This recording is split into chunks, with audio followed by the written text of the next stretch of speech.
Hello and welcome to the Handy Capable Black Woman Throne Room. My view of humanity is a whole new tea. Hi, hello, my lovelies. How are you doing? Okay, well, don't forget to get that scorching hot petty tea. If you like it cold, just hold the ice. So, okay. This Chrisley woman. Ooh, okay, we got a lot to talk about with this one. Think she's Savannah Chrisley. Yeah. So yeah, we're gonna be talking a lot about her today because whew, she is an example of why we need African American history because African American history is American history. African Americans, we went through a lot, and how we got here was not like any other demographic.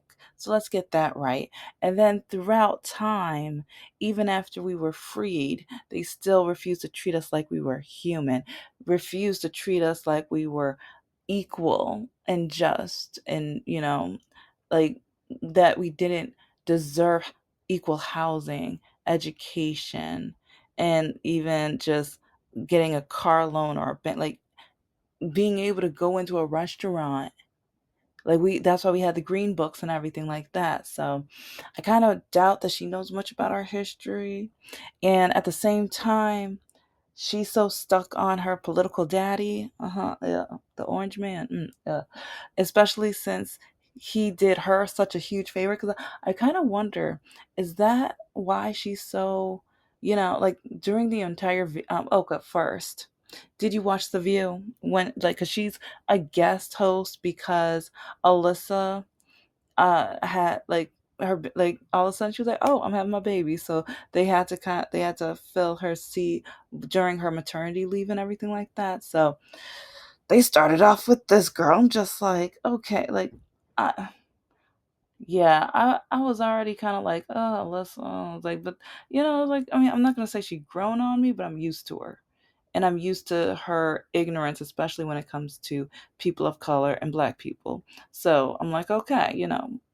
But this one, ooh, Savannah, ooh, like I've said in the last few weeks. If you still think the orange man is not a bigot, congratulations, you're a bigot. If you still think the orange man is not a racist, congratulations, you're a racist. So I know she'll probably never listen to this episode, but if you're a bigot and you know it, clap your hands. Savannah, you need to be clapping right now. Yes, you need to be clapping very loudly, very obviously, because I'm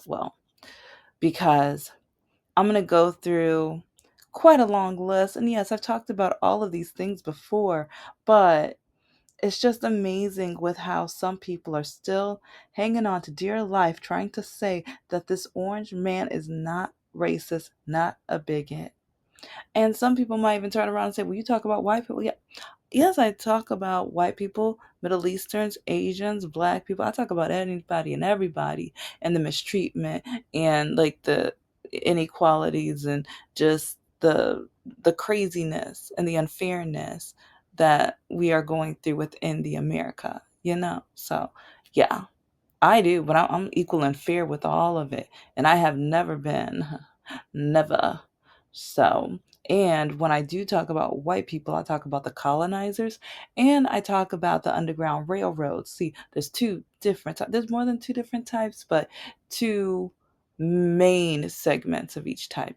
So, and if you don't know, catch up because there's over 600 episodes. So, okay. So Miss Savannah, okay, I don't even want to call her Miss because the way she's acting, it's like I just want to call her Bigot Savannah, really. Yeah, but that's not a surname. Yeah. So anyway, okay. So you say that the orange man is not racist. Will you at least say he's a bigot? Okay, because we can't forget what he did on stage years ago before he first got elected the first, yeah, and that's just disgusting to say, but when he mocked a person with a disability and everything like that. So it's like you can't say he is not a bigot, at least. You can't say that, at least. And you can't say he's not a sexist, at least. So yeah, I'm gonna get to the racism part. I'm gonna get to the race, like, but let me at least cover these two other things, because being a black woman with a disability, he has crossed the line with each one. So, but yeah, it's like, because oh yeah, and back to the disability one. With Braille, he didn't want Braille in his elevators because he said it was ugly. And then with one of his family members who has a disability, it's like like in the will, his the orange man's father put that everything that this grandchild, like, or cousin or this family member needs, it'll come from the funds or the money or whatever, just like contact and get the money or whatever. And then the orange man had the nerve to tell the father, why don't you just let this person pass away? Yeah, that would, like, he was on The View last year and said, like, no, it might have been 2024. It was 2024 or 2025, but right then and there, I'm just like, he needs to go and tell the world this. Everybody needs to know this, because everyone's like, oh, he's such a Christian man. He's such a loving man. All lives matter. Hmm. You still think that? If you still think that, then you have a lot. You need a lot more than prayer and just communion and everything. Yeah, you need a lot, like baptize, baptism. Yeah, you need a lot more than that. But bless your heart, your pathetic bigot heart. Okay. But okay. Then what did he say he was going to grab women by because he is rich and everything like that? And look at how many times his name is in the Epstein files. And then on the Wendy Williams show, like, what did he say he thinks him and his daughter have in common? And then on The View, didn't he say that he would date, like, if his daughter wasn't his daughter, that he would date her? And then even with, I believe it was like Milan, no, what's that, the younger daughter, I want to say Melanie, but it's not Mel, like, Tiffany, yeah. It's like he said something about her chest size and things like that, and that since he is part owner of the beauty pageants, he could just walk in there while they're getting dressed and he gets to look at them and stuff like that. And then when the girl was going up the escalator, he said in 10 years he would be dating her. It's like, so, okay, so we already crossed off ableist, sexist. Now let's start with the racist. Yeah, okay. Because we can't forget the Colin Kaepernick and the NFL stuff, right? And all the things he said about the players who were doing freedom of speech. But it's really crazy how January 6th people can literally break the windows of the Capitol building and do all this other stuff, and like, and they get pardoned, and like the orange man calls them like everything close to a hero, and it says how like just all this positive. I'm not even gonna say the crap he, yeah. And but when people are just trying to show the inequality within the police system and speak their mind and do it in a symbolic way. What did the orange man call these players? And then even that one, like, because a lot of his news people, like Fox News and all, like the Republican MAGA people, like a lot of these quote unquote news people want to basically say, like, to LeBron James, sit down and dribble, but then when it's a, yeah, but anyway, when it comes to the unfairness within the political system, because speaking of that, when he gets a mugshot, who did he say would connect with him and relate with him? And then he said, let's make some Nikes, because which demographic was that going to attract? The stereotyping and things like that. So we have mugshots and Nikes. Yeah. And so also, during, like, for him, like, during the second time, which, oh my gosh, oh, this country just showed how poorly educated we are. Who, baby Jesus, black baby Jesus. Okay, anyway, when he, in not one but two speeches, at least two speeches, he said black jobs, and he said the Hispanic community are taking black jobs. But what are black jobs? He refused to answer the question, but then when the Hispanic people were being deported and taken off of the farming land, he, in meetings, like they said that, he thought black people were going to take those jobs. Why did he think black people were going to take those jobs? Why? Why? And I need to make sure I leave enough, of room, but recently,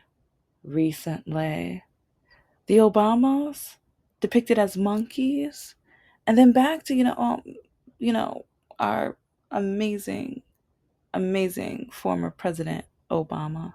So I'll just say Obama the rest of the time, but just know, oh, amazing man. It's like why did the orange man say that he can't be an American citizen, and testing his passport and everything like that, and just like anything and everything he could say badly about them?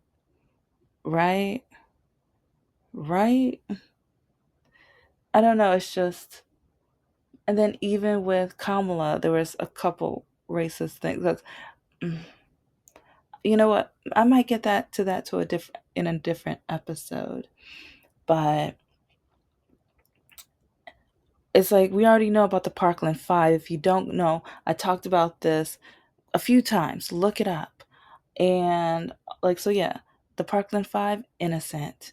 What did he do? Create a full front page like article talking about how I think he wants them to like be in prison for life, or when they got out he was like, oh well, they must have done something. Why did he think that? And then, oh, back to that, Savannah, whatever. He let your parents go, he let your parents out. How come he didn't have that same thought of, if they're not guilty for this, then they're guilty for something? That's what he thought about the Parkland Five. That's what he said proudly. Why did he treat them so unfairly? But then you're going to say that he let one of your friends out because it was going to give him a better image, because a lot of black people kept saying how racist he is and pointing out the racism. And so sometimes, okay, because yeah, now you're talking to a marketing person and someone who have studied the marketing and the PR and the advertising and stuff. Sometimes with PR, sometimes to change your image, you have to do the opposite of what people see you as. You have to literally prove yourself by doing something that you normally wouldn't do. And he didn't do it naturally. He had to be asked to do it. And also, you have to look at even the death sentences, like, because like he was on record, like, oh, the pace that he was just like, ooh, let's get as many up to, death rows. Like, look at those records compared to other presidents and things like that as well. Yeah. So, and there's some things that's like, some people are going to say that's not racist. Maybe it's not as obvious, but a lot of people think in order to be racist, you have to go up to somebody and say the N word. And you think just because someone has a black friend that they can't be racist. Trust me, they can. Okay. There are some people who they have that black so-called friend because they might need them for something, or they're able to take advantage, or it's like, yeah, they can talk to them and things like that, but then when they get home they want nothing to do with them. It's like you had like the orange man having a few black people around him helps him gain the black magas in the country, and especially that 8% black women in the country. And so, and then the 15% of the black men of the country. And also, the governor's dinner. How come the only black governor wasn't invited? How come you refused to let him go to the dinner? How come for the farmers' meeting wouldn't let the two black farmers in and said that it was DEI when they were going to be the only two black people, the only two people of color at all at this meeting? It was all white. But then you want to say he's not racist. Savannah. Savannah, are you just so desperate to try to help your political daddy out? Are you trying to make sure that you just show how much you have affection or love or care for this man because he did such something so big for you? Because he did something that you know you wouldn't have been able to do because your parents were, I mean, well, they were guilty. No, they went to prison. They were guilty. I mean, it's like they didn't, they didn't even like, they were like, yeah, we did it. It's like, did they apologize even? Like, they kind of did that basic, like, yeah, whatever, we'll say what we got to say. But part of me is wondering, are you, because even during the interviews, what annoyed me the most was how she just kept shaking her head. She was just shaking the words out of her ears of the, like, he's not racist. No, he's not. No, he's not. And it just seemed like she refused to even listen to what the other ladies were saying, telling the truth of the history. Because, yeah, we can't forget he's erasing African American history. It's like how he tore down the monument or the display in Philadelphia. And then what he said about like the history, the African American history and the slavery history in the museums. And it's just really pathetic and disgusting. And whenever he tries to talk about, especially black women, how he always tries to say that we have low IQ, how he always tries to say that we're dumb. Like it's always the black women. He sounds a lot like CK. That's one reason why they got along so well, because CK said what the orange man couldn't. Because if the orange man said some of the things CK did, then a lot of the people who are borderlines, oh, well, maybe he is.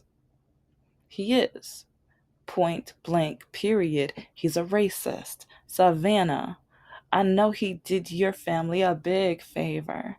I know he did something for you, but sometimes you have to look past what somebody, like, because, yeah, some people's actions don't show all of them. And yes, he let one of your black friends out. But why? Sometimes the reason of an action don't match up. Sometimes it's out of selfishness. Sometimes it's for image. Sometimes it's just, there's countless reasons. But sometimes the reasons why somebody does something nice isn't for the nice reasons. Okay? And for you to say he has black friends, hmm, hmm, hmm, hmm, hmm. You're amusing. You're amusing. Yeah, because, okay, I'm going to give an example because Mr. Nohart, his mother, in my opinion, she is a bigot. It's like I want to say without question, but I have to say in my opinion. But my listeners, you already know that one of the main things she said and how she would always say, "Well, you're not one of them," saying that I'm not like other black people. I'm not one of the black people. Oh, well, the problem in America is black people. She said that on more than one occasion. Oh, well, you have to listen to Candace Owens. She says there's no more racism. So you guys, yeah, just move on. It's like you guys keep blaming, but there's no more racism. When I told her the story about when I got pulled over by police one of the times, because I told her more than one of the stories, but I'll never forget the one where I told her and she told me, "Well, you're so beautiful. The police officer needed a reason to pull you over." Even though this is the police officer that fondled me. Yeah. Mm-hmm. And she said, well, maybe he just, he couldn't believe in, ooh, ooh. But now she might try to blame it on her beer. She might try to blame it on the alcohol, blame it on the, anyway. But, when I got the job, the adjunct professor position at the college and stuff. Oh, you only got that position because you're black, doing promotional modeling. Oh, you only got that opportunity because you're black. Some of the items or some of the awards that I won because of my hard work. You only got this because you're black. Almost anything positive that I got was only because I'm black. But the one time, like if you've been listening, then you already know about when she told me about how each one of her children went to jail. Each one of her white children went to jail. And at first I was like, what? Like, because, most of the kids were in the kitchen walking around. They were laughing and talking about how their experience was. And I'm kind of sitting there like, okay, this is something kind of odd. Like, why are all of you guys talking about when you were in jail? Like, okay, yeah, yeah, I have no words. So then, then I will never forget when Mrs. Masher turned to me and told me it was my turn. And I looked at her, I was like, my turn for what? It's your turn to tell your jail stories. I've never been to jail. None of my siblings, none of us have been to jail. And she just looked at me she like I was like the biggest liar or whatever. And she was just like, "What?" She didn't believe me. She didn't believe me. And it was just like, okay. And she was like, "What do you mean? None of you? You've never? So you haven't, but then but didn't you? Maybe you called a friend to come pick you up?" Never means I never. No, didn't happen. Not at all. But the funny thing is, like, actually, I told my ex's father, and I remember he kind of like, when I said that I think that Mrs. Masher is racist, he kind of looked at me and he was like, huh, I wouldn't be surprised. Oh, I wanted to give him a high five and a hug and everything, but it's like my ex was in the house. I didn't want it to be too obvious or whatever. So I'm like, you know what, just in case, like just lock the lips, whatever. Just close my mouth. Don't say anything about this. But yeah, your father. Yeah, just know if you're ever gonna listen to this, Mister No Heart. Yeah, your father agreed with me at the end of the day. He did. But yeah, everyone else wanted to tell me she can't be racist because she dated a black man. Whew. She can't be racist because she dated a black man. I know quite a few racist people that dated outside their race, and some women like certain things, certain sizes, or certain looks, and different physical features and things like that. And that might be by a race that they don't care for or like, but then they find one coincidentally that has the physical features that they like. But and also, if said person that they're dating, if they don't fit the stereotypical, you know, embodiment of, then yeah, I mean there's so many different reasons, but I do know of people who ended up like, oh, there was that one story, like there's been a few stories of white people who marry Hispanic people, but then they voted voted for the orange man, and then their spouse gets deported or locked up, and now they're begging and calling different Republicans and everything like that because they just thought it was going to be the bad ones. So yeah, there's so many situations where yeah, just not my black person, not my Hispanic person, not my non-white person. Yeah. It's like, yeah, I don't like any of the other ones, just the one I chose. Mine is different. Mine acts more like me. Yeah. Yeah. So at the end of the day, a lot of the excuses or a lot of the things that people are like, oh, the orange man's not racist, or this person's not racist. They have a black friend. They dated a black person.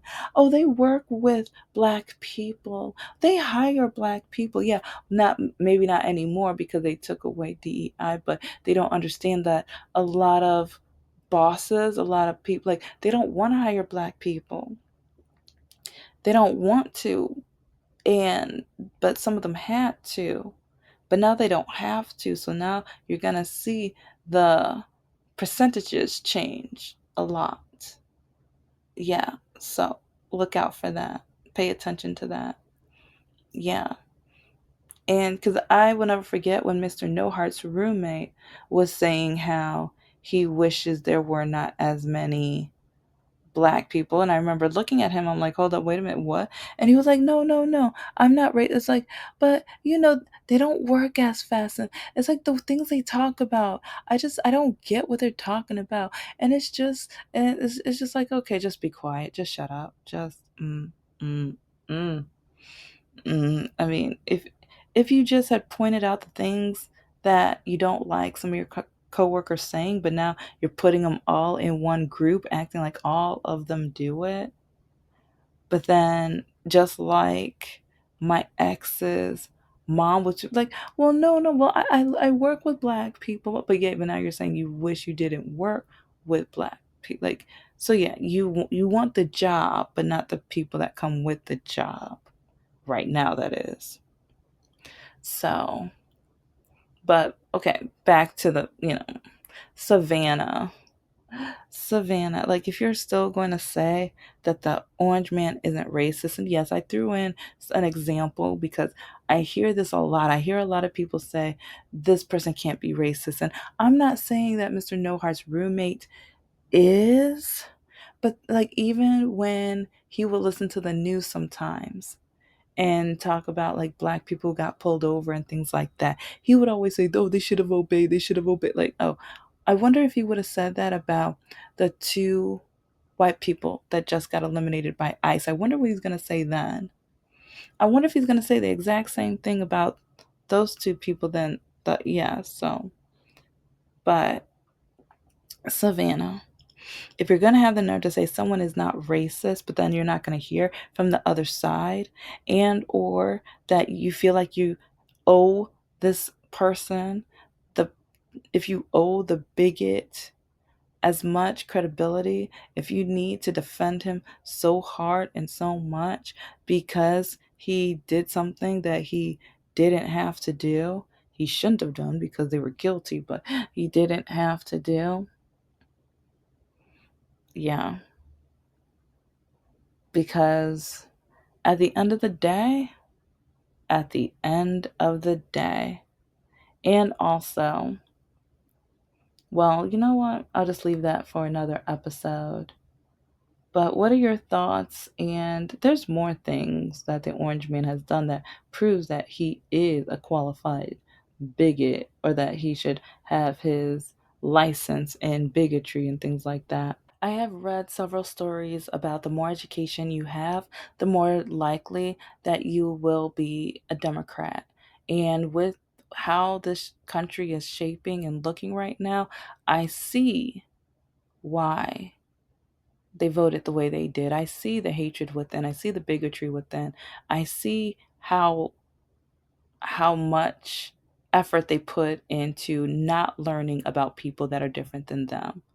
They are determined to not know and learn and understand and have empathy, sympathy, compassion, and a loving spirit. But Thank you so much for listening to the Handy Capable Black Woman Throne Room. I am a woman, I am of color, and I am handy capable. But most importantly, I am human and you're human too.